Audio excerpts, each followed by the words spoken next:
Hey, English learners! Welcome back to the English Master channel, your cozy place to learn easy English through real conversations and improve your life at the same time. I am Asadullah. And I am Sarah. Okay, before we productivity gurus today, I have a question. Oh no, that face usually means a trap question. It's not a trap, it's a mirror. Okay, everyone listening, imagine this. It's Monday morning. Your alarm goes off. What is the first habit you do without even thinking? Ooh, that's interesting. Option 1. Immediately check your phone. Option 2. Make your bed. Option 3. Hit snooze and create a new life philosophy about why sleep is more important than success. Option 4. Stumble to the kitchen and pray the coffee maker was prepared by your past self. Why is option 4 always about coffee with you? Because past me is the only version of me that actually gets things done. Present me just benefits. Okay, that's actually a good point. But honestly, this question reveals something important. Our lives aren't on big decisions. They're built on tiny, automatic things we do every day. Yes, and that is why today we are talking about something everyone has heard about but few people really understand. Atomic habits. Tiny changes, remarkable results. Right. The idea that improving just 1% every day can make you 37 times better by the end of the year. Wait, 37 times? That sounds like math. I don't trust math before coffee. It is math and it's real. But more importantly, it's not about motivation. It's about systems. Ooh, systems. That sounds very serious in German. It sounds serious, but it's actually very simple. A system is just the process you follow regularly.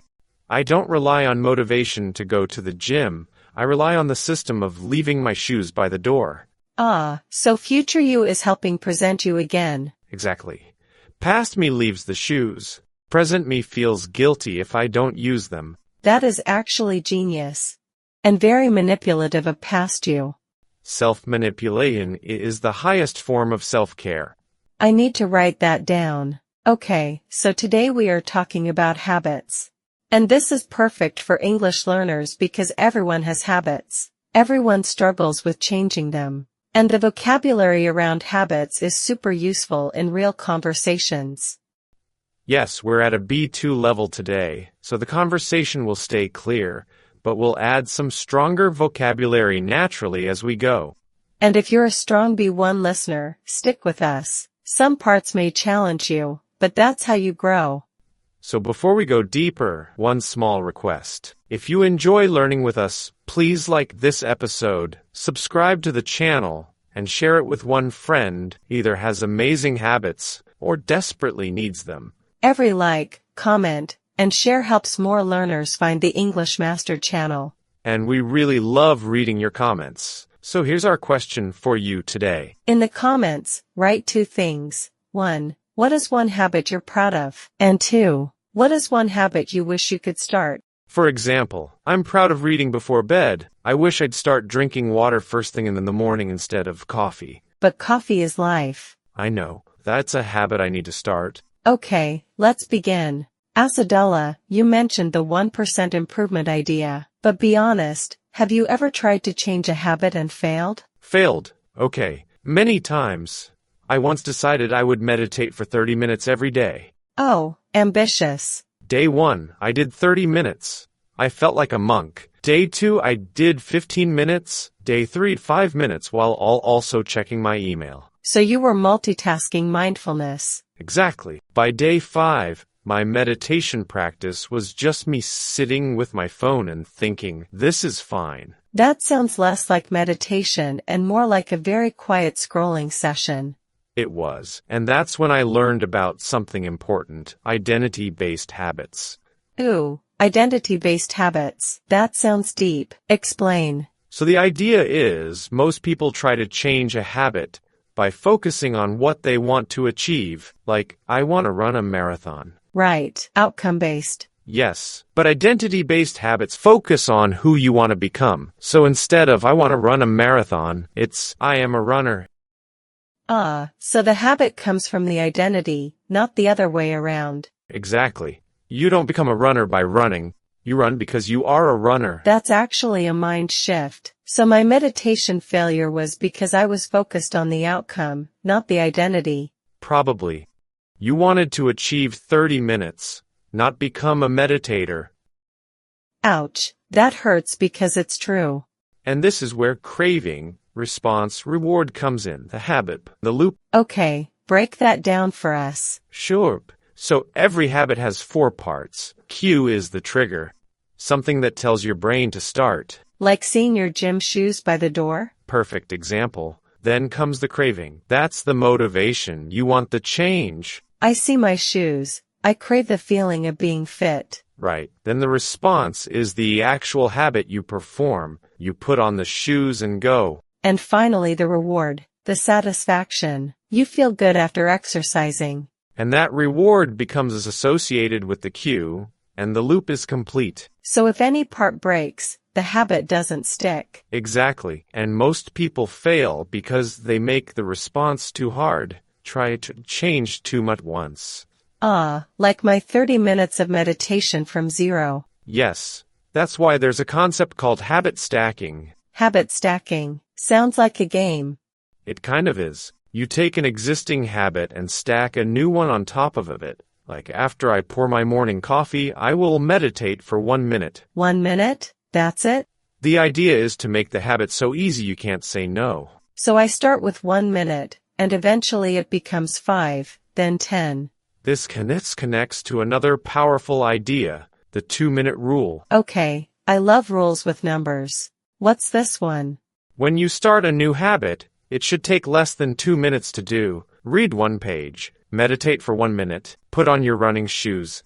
So the goal is just to show up. Yes, the goal isn't the result at first. The goal is to become the person who shows up. That takes so much pressure off. I always thought if I couldn't do it perfectly, why do it at all? That's perfectionism, and it's the enemy of habits. We need to think about consistency, not intensity. Consistency over intensity. I like that. And when you're consistent, something interesting happens. The habit becomes automatic. Right. Automatic means you do it without thinking. It's not a decision anymore. Yes. And it's automatic. You have mental energy for other things. So the goal is to make good habits automatic and bad habits impossible. Exactly. And for bad habits, you can use something called temptation bundling. Temptation bundling? That sounds dangerous. It's actually genius. You link an action you want to do with an action you need to do. Give me an example. Only listen to your favorite podcast while exercising. So you only get the reward if you do the thing. Oh, so I can only drink my fancy coffee if I'm reading a book, not scrolling my phone. Perfect example. You're bundling the temptation with the good habit. Okay, this is actually changing my life right now. Good, but we have to have something. Environment matters more than motivation. What do you mean? If you keep cookies on your kitchen counter, you will eat cookies.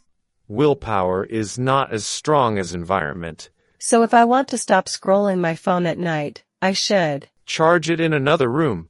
Make the bad habit invisible. And if I want to read more, I should put a book on my pillow. Yes!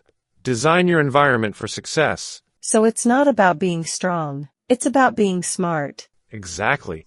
And this is where keystone habits come in. Keystone habits. Like the most important ones?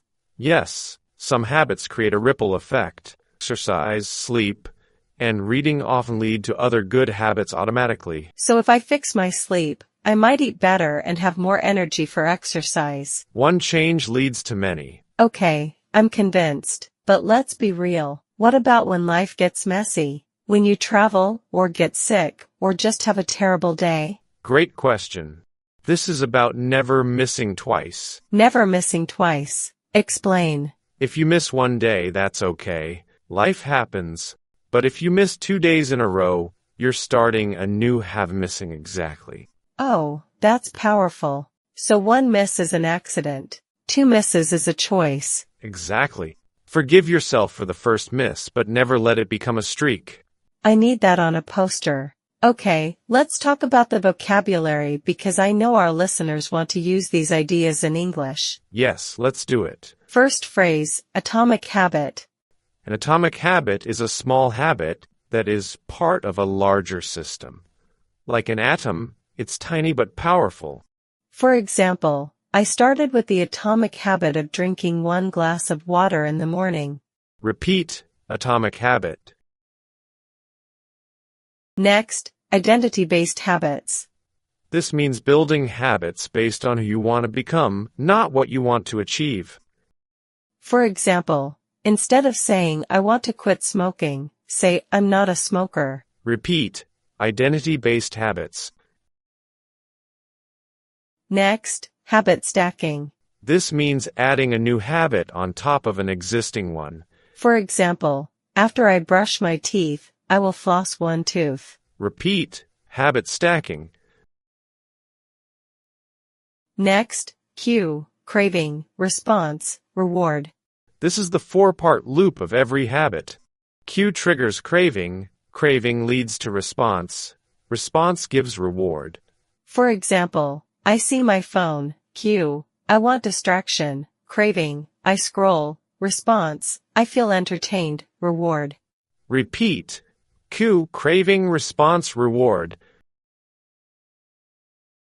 Next, temptation bundling. Linking something you want to do with something you need to do.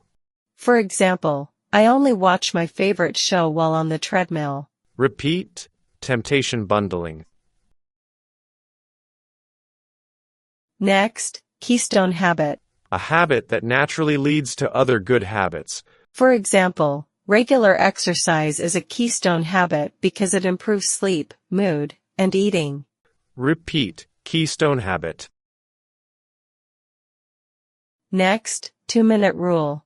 When starting a new habit, make it take less than 2 minutes. For example, my meditation habit is just 1 deep breath. Repeat, 2-minute rule. Next, never miss twice. If you miss a habit once, forgive yourself, but don't miss again. For example, I missed my run yesterday, so I will definitely run today. Repeat, never miss twice. Next, design your environment. Change your surroundings to make good habits easier and bad habits harder. For example, I put my guitar next to my desk so I'll play more. Repeat, design your environment. Last phrase, consistency over intensity. Doing something a little bit every day is better than doing a lot once. For example, writing 1 sentence every day is better than writing 10 pages once a month. Repeat, consistency over intensity. So that was our word tour for today. Come back to this part and listen again until these phrases feel natural. And next time you think about changing a habit, try using some of this vocabulary in your English. Right. And if this episode helped you, share it with a friend who is trying to build better habits. Take care of your tiny habits, and they will take care of you. This is Sarah. And this is Asadullah. And you've been listening to the English Master Channel podcast. See you next time. Bye.